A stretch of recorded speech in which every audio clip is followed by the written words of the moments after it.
বাংলাদেশ ক্রিকেটের অন্যতম জনপ্রিয় নাম মাশরাফি মুর্তজা।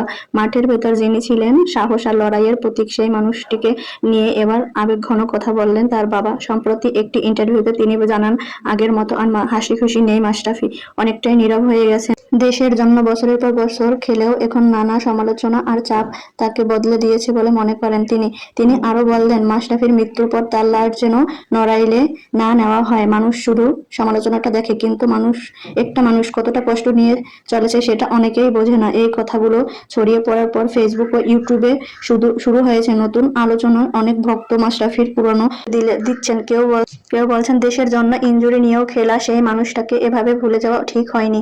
আবার কেউ বলছেন জনপ্রিয়তার সঙ্গে সমালোচনাও আসবেই। এক সময় নড়াইল এক্সপ্রেস নামে পরিচিত মাশরাফি শুধু একজন ক্রিকেটার ছিলেন না, ছিলেন কোটি মানুষের আবেগ।